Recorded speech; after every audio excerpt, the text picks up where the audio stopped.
Hello guys, இந்த video எதை பற்றி அப்படின்னா போலீஸ் எக்ஸாம், அதாவது நவம்பர் 9 எக்ஸாம் கண்டக்ட் பண்ணுறாங்களா, அந்த எக்ஸாமுக்கு என்னெல்லாம் கொண்டு போகணும், அதுக்கப்புறம் கொஸ்டின் எப்படி இருக்கும் அப்படின்ற சும்மா ஜஸ்ட் ஒரு இன்ஸ்ட்ரக்ஷன் தான் இந்த வீடியோவில் பார்க்க போகிறோம். ப்ளூ பென் யூஸ் பண்ணக்கூடாதா அப்படின்ட்டு நிறைய பேர் இப்போ கொஸ்டின் கேட்பீங்க. ஆமாங்க, இந்த எக்ஸாமில் வந்து யூஸ் பண்ணக்கூடாதுன்னு சொல்லியிருக்காங்க. பிளாக் மட்டும்தான் யூஸ் பண்ணணும்னு சொல்லியிருக்காங்க. ஸோ அதை பற்றி இந்த வீடியோவில் கம்ப்ளீட் டீட்டெயில்ஸ் வந்து பார்க்கலாம். ஃபஸ்ட்டு நம்ம எல்லாருக்குமே பேசிக்காக தெரிஞ்ச விஷயம், ரொம்ப முக்கியமானது ஹால் டிக்கெட்டு, ஐடி ப்ரூஃபு, அப்புறம் பென்னு.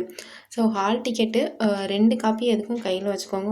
இன்கேஸ் எதுக்கும் மிஸ் ஆயிடுச்சு அப்படின்னா அந்த டைமில் ஒன்றும் பண்ண முடியாது. ஜெராக்ஸ் பிரிண்ட்டு நம்ம போட்டுக்கலாம்னா ஒன்றும் பண்ண முடியாது. ஸோ ஹால் டிக்கெட் 2 காப்பி கையில் வச்சுக்கோங்க. ஐடி ப்ரூஃபு உங்களுக்கு ஆல்ரெடி தெரியும். ஆதார் இல்லை ஓட்டர் ஐடி, பேன் எதுனாலும் அங்கே இன்ஸ்ட்ரக்ஷனில் கொடுத்துருக்கபடி ஏதாவது ஒன்று ஐடி ப்ரூஃப் தெளிவாக உள்ளது வச்சுக்கோங்க. பென்னு வந்து ப்ளூ பென் யூஸ் பண்ணக்கூடாதுன்னு சொல்லியிருக்காங்க. ஸோ பிளாக் பென்னு 2 பென் கையில் வச்சுக்கோங்க. இது போக எக்ஸ்ட்ரா என்ன அப்படின்னா, ஃபோட்டோ வந்து உங்கள் ஃபோட்டோ ஹால் டிக்கெட்டில் கிளியராக இல்லை அப்படின்னா ஒரு ஃபோட்டோ கையில் வச்சுக்கோங்க. சுத்தமாக ஃபோட்டோவே தெரியலை, இல்லை எனக்கு ஃபோட்டோ ஹால் டிக்கெட்டில் பிரிண்டாக வரல அப்படின்னா அதுக்கு வந்து இன்ஸ்ட்ரக்ஷன் கொடுத்துருக்காங்க. என்ன அப்படின்னா, நீங்கள் ஃபோட்டோ ஆல்ரெடி ஒட்டி அதில் உங்களோட நேமு அப்புறம் அட்ரஸ் எல்லாம் எழுதி ப்ராப்பராக ஏதாவது ஒரு கவர்மெண்ட் அஃபிஷியலாக இருக்கவங்க கிட்ட சைன் வாங்கியிருக்கணும், அந்த மாதிரி சொல்லியிருக்காங்க. ஸோ அது இன்ஸ்ட்ரக்ஷன் பார்க்கும்போது பார்க்கலாம். மெயினாக நமக்கு தேவைப்படுறது ஹால் டிக்கெட் இருந்தால் தான் உள்ளே அலோவ் பண்ணுவாங்க. ஐடி ப்ரூஃப் பார்த்துட்டு தான் உள்ளே அலோவ் பண்ணுவாங்க. பென் இருந்தால் தான் எக்ஸாம் எழுத முடியும். ஸோ இந்த 3 மெயினாக. இது போக வாட்டர் பாட்டில், அப்புறம் பிரேக்ஃபாஸ்ட்டு காலையில் வீட்டில் சாப்பிட முடியலன்னா எடுத்துகிட்டு போயிருங்க. ஸோ இதெல்லாம் ரொம்ப இம்பார்ட்டன்ட். காலையில் சாப்பிடாம தயவு செஞ்சு எக்ஸாமுக்கு போகாதீங்க. எக்ஸாம் சென்டர் பொறுத்த வரைக்கும் கொஞ்சம் டிஸ்டன்ஸாக தான் போட்டிருப்பாங்க டிஎன்யூஎஸ்ஆர்பி வந்து. ஸோ அதனால் வீட்டில் வச்சு சாப்பிட முடியல அப்படின்னா பிரேக்ஃபாஸ்ட் வந்து எடுத்துகிட்டு போயிருங்க. சென்டரில் சீக்கிரமாக போயிட்டு சாப்பிட்டுட்டு அதுக்கப்புறமா எக்ஸாம் எழுதுங்க. சாப்பிடாம போகாதீங்க. அடுத்து ஹால் டிக்கெட்டில் கொடுத்துருக்க இன்ஸ்ட்ரக்ஷன் பார்த்தீங்கன்னா, இதில் சில விஷயங்கள் நமக்கு ஆல்ரெடி தெரிஞ்சிருக்கும். நியூவாக கொடுத்துருக்கிறது அந்த மாதிரி மட்டும் பார்க்கலாம். விண்ணப்பதாரர் தேர்வு கூட சீட்டு, அதாவது ஹால் டிக்கெட் வந்து நம்ம வெப்சைட்டில் இருந்து பிரிண்ட் பண்ணியிருப்போம். அவங்க என்னெல்லாம் கொண்டு வரணும்னு சொல்லியிருக்காங்கன்னா, தேர்வு கூட சீட்டு, அதாவது ஹால் டிக்கெட், அடையாள அட்டை, கருமை நிற பந்து முனை எழுதுகோள் தவிர பிற பொருள் எதுவும் எடுத்து வரக்கூடாதுன்னு சொல்லியிருக்காங்க.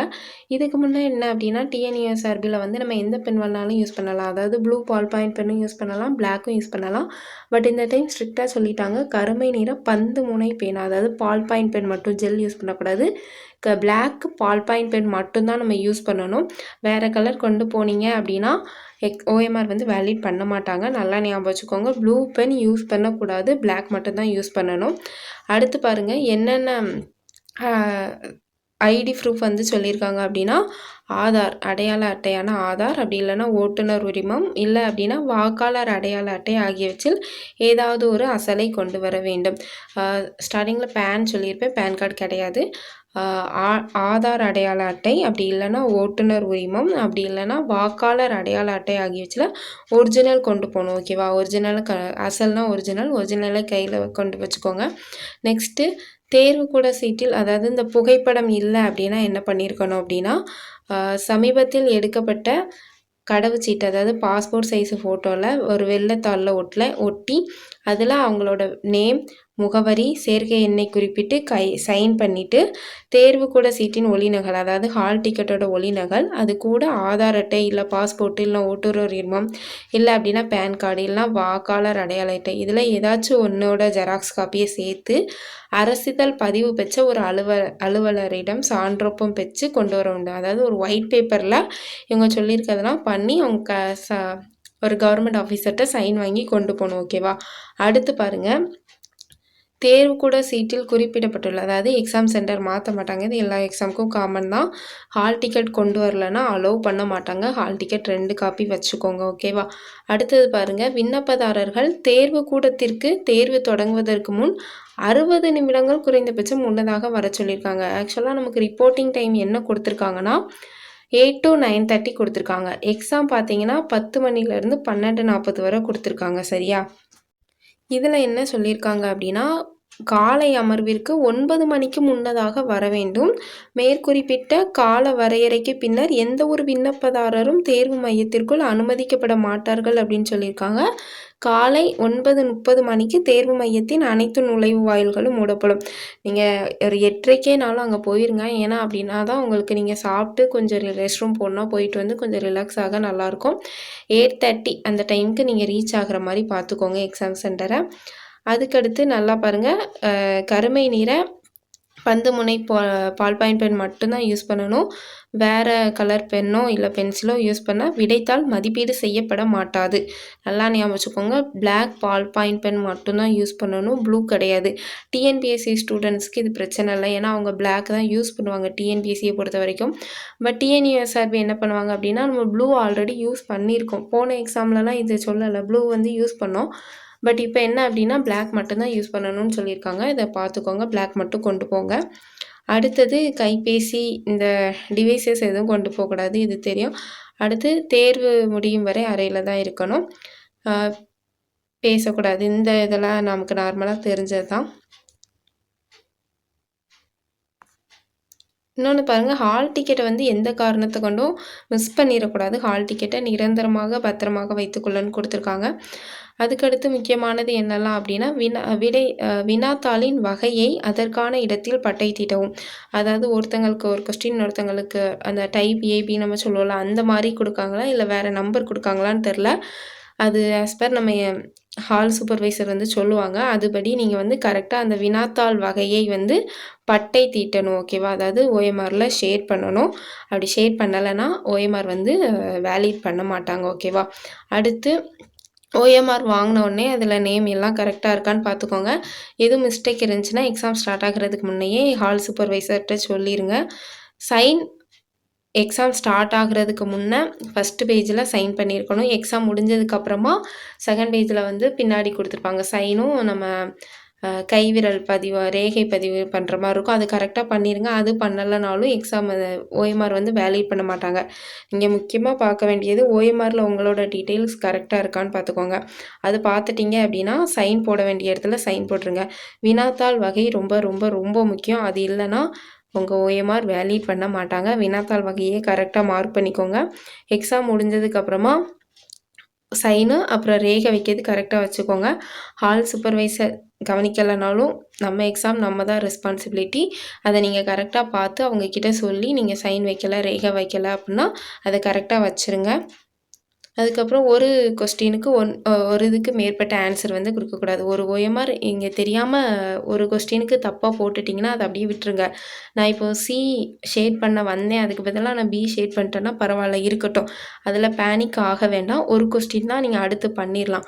நான் இப்போ வந்து சி பண்ணிட்டேன், சி தான் பண்ணணும், அதுக்கு பதில் பி பண்ணிட்டேன்ட்டு மறுபடியும் போய் சி பண்ணிங்கன்னா அந்த கொஸ்டின் வேலிட் பண்ண மாட்டாங்க, ஓகேவா? அதுக்கு மார்க் கிடையாது.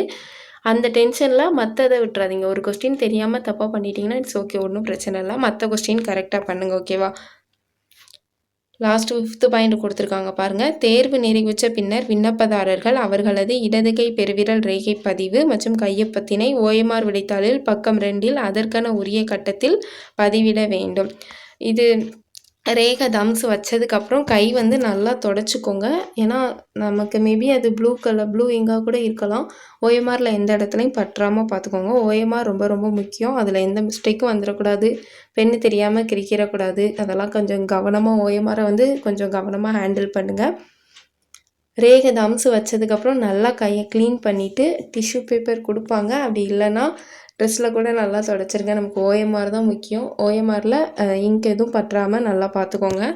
ஓஎம்ஆரை பொறுத்த வரைக்கும் இவ்வளோ தான் கொடுத்துருக்காங்க, வேறு இன்ஸ்ட்ரக்ஷன் இல்லை. ஓஎம்ஆரில் நீங்கள் என்னெல்லாம் கவனிக்கணும்னா, ஃபஸ்ட்டு உங்கள் டீட்டெயில் கரெக்டாக இருக்கான்னு பார்த்துக்கோங்க. டீட்டெயில் கரெக்டாக இருந்தது அப்படின்னா நெக்ஸ்ட்டு வினாத்தாள் வகையை கரெக்டாக அதுக்குண்டான ப்ளேஸில் போட்டுருங்க. ஃபஸ்ட்டு பேஜில் உங்கள் சைன், செகண்ட் பேஜில் உங்கள் சைனு அண்டு ரேகை எல்லாம் கரெக்டாக இருக்கான்னு பார்த்துட்டு ஓஎம்ஆரில் எந்த இதுவும், அதாவது இப்போ ஒரு இது கேட்டிருக்காங்க, இப்போ வினாத்தாள் வகை கேட்டிருக்காங்க, அதை ஷேர் பண்ணாமல் இருக்கா அந்த மாதிரி பார்த்துக்கோங்க. என்னெல்லாம் கேட்டிருக்காங்களோ அது எல்லாம் நம்ம கரெக்டாக ஷேர் பண்ணியிருக்கோமா, சைன் போட வேண்டிய இடத்துல சைன் போட்டிருக்கோமா, ரேகை வைக்க வேண்டிய இடத்துல வச்சுருக்கோமா, இந்த மாதிரி எல்லாம் ஓஎம்ஆரை பார்த்துக்கோங்க. ஸோ டைம் வந்து பார்த்தீங்கன்னா 10 மணிலேருந்து 12:40 வரை எக்ஸாம் டைம் கொடுத்துருக்காங்க. எக்ஸாம் பொறுத்த வரைக்கும் கொஸ்டின் ஈஸியாக தான் இருக்கும். ஸோ நீங்கள் கொஸ்டினுக்காக ரொம்ப பேனிக் ஆக வேண்டாம், ஓகேவா? கொஸ்டின் வந்து ஈஸியாக தான் இருக்கும். நீங்கள் நார்மலாக ஒரு 60 கொஸ்டின் போடுறீங்க அப்படின்னா, நீங்கள் வந்து டென்ஷன் ஆனாலோ இல்லை பதட்டமாக இருந்தீங்க அப்படின்னாலோ 2 இல்லை 3 கொஸ்டின் குறைய வாய்ப்பு இருக்குது. அதனால் பதட்டப்பட வேண்டாம். பதட்டப்படாமல் பொறுமையாக நிதானமாக யோசித்து நல்லா எழுதுங்க. கொஸ்டின் எல்லாமே ஈஸியாக தான் இருக்கும். ரொம்ப டஃப் பண்ணி ஒரு கொஸ்டினுக்கு ஒரு சைக்காலஜியை பொறுத்த வரைக்கும் ஈஸியாக ஆன்சர் வர மாதிரி தான் கேட்பாங்க. 2ஆம் நிலை காவலர் தேர்வுக்கு அப்படி தான் இருக்கும். நீங்கள் ரொம்ப டிஃபிகல்ட்டாக யோசித்து ரொம்ப காம்ப்ளிகேட் பண்ணிக்க வேண்டாம். ஈஸியாக ஒரு ஃப்ரீ மைண்டடாக காலையில் நல்லா சாப்பிட்டு தண்ணி குடிச்சிட்டு ரெஸ்ட் ரூம் போயிட்டு அதுக்கப்புறமா எக்ஸாம் சென்டர் உள்ளே போங்க. ஃப்ரீயாக எழுதுங்க. ஃப்ரீயாக எக்ஸாம் எழுதிட்டு தமிழ் எலிஜிபிலிட்டி சேர்த்து வைப்பாங்க. அதுவும் ஃப்ரீயாக எழுதிட்டு தமிழ் எலிஜிபிலிட்டி பொறுத்த வரைக்கும் எல்லா கொஸ்டினுமே நல்லா போட்டுருங்க. ஏன் அப்படின்னா அசால்ட்டில் சரி இது ஒரு 32 மார்க் தானே எடுக்கணும் அப்படின்ட்டு அசால்ட்டில் இருக்க வேண்டாம். தமிழ் எலிஜிபிலிட்டி பாஸ் ஆனால் தான் இதை வேலிடே பண்ணுவாங்க. ஸோ எதையுமே அசால்ட் பண்ணாதீங்க. அதுவும் நல்லா பண்ணுங்கள். மெயின் எக்ஸாம் இதுவும் 70 மார்க்குக்கு நல்லா பண்ணுங்கள். எக்ஸாம் கொஸ்டின் ஈஸியாக தான் இருக்கும். பதட்டப்படாமல் பொறுமையாக நிதானமாக எழுதுங்க. ஸோ எல்லோரும் எக்ஸாம் நல்லா பண்ணுங்கள். டீட்டெயில்ஸ் ஆல்ரெடி சொன்ன மாதிரி ஹால் டிக்கெட், ஐடி ப்ரூஃப் எல்லாம் முந்தின நாளே எடுத்து வச்சுருங்க. எக்ஸாம் அன்றைக்கி காலையில் டென்ஷன் ஆகாதீங்க. ஃப்ரீயாக எக்ஸாம் எழுதுங்க. ஸோ எக்ஸாம் முடிச்சுட்டு பார்ப்போம். எல்லாருக்கும் ஆல் தி பெஸ்ட். நல்லா எழுதுங்க. இந்த வீடியோ பிசி எக்ஸாம் அப்ளை பண்ணியிருக்கோம் உங்கள் ஃப்ரெண்ட்ஸுக்கு ஷேர் பண்ணுங்கள். ஏன்னா நமக்கு மெயினாக அந்த பிளாக் பென் தான் முக்கியம். தெரியாதவங்க ப்ளூ பென் கொண்டு போயிட்டு அங்கே போய் டென்ஷன் ஆயிடுவாங்க. அந்த பென் எழுதக்கூடாதுன்னு சொன்னேன், டக்குன்னு டென்ஷன் ஆயிடுவாங்க. ஹாலில் வேறு யார்ட்டையாவது இருந்தால் தான் உண்டு, இல்லை அப்படின்னா டைம் இதாகும். ஸோ அந்த பிரச்சனைலாம் வேண்டாம். யாரும் எக்ஸாம் உங்கள் ஃப்ரெண்ட்ஸ் யாரும் அப்ளை பண்ணியிருந்தாங்கன்னா அவங்க எல்லாருக்கும் இந்த வீடியோ ஷேர் பண்ணுங்கள். பிளாக் பென் மட்டும்தான் யூஸ் பண்ணணும். அதை நீங்கள் எக்ஸாம் எழுத போகிறீங்கன்னா நீங்களும் மறந்துடாதீங்க. உங்கள் ஃப்ரெண்ட்ஸ் யாரும் எழுதுறாங்கன்னா அவங்கக்கிட்டேயும் சொல்லிடுங்க. கருமை நிற பந்து முறை பேனா 8th பாயிண்டில் கொடுத்துருக்காங்க பாருங்கள். கருமை நிற பந்து முனை எழுதுகோல் மட்டுமே பயன்படுத்தப்பட வேண்டும். இந்த பாயிண்ட்டு இந்த டைம் தான் கொண்டு வந்திருக்காங்க. போன டைம் ப்ளூ இங்கே யூஸ் பண்ணோம். அதனால தான் அதை நான் திரும்ப சொல்கிறேன். ஸோ அதை உங்கள் ஃப்ரெண்ட்ஸ்கிட்டையும் சொல்லிடுங்க. Okay, thank you. நெக்ஸ்ட் வீடியோவில் பார்க்கலாம். எல்லோரும் நல்லா பண்ணுங்கள் எக்ஸாம்.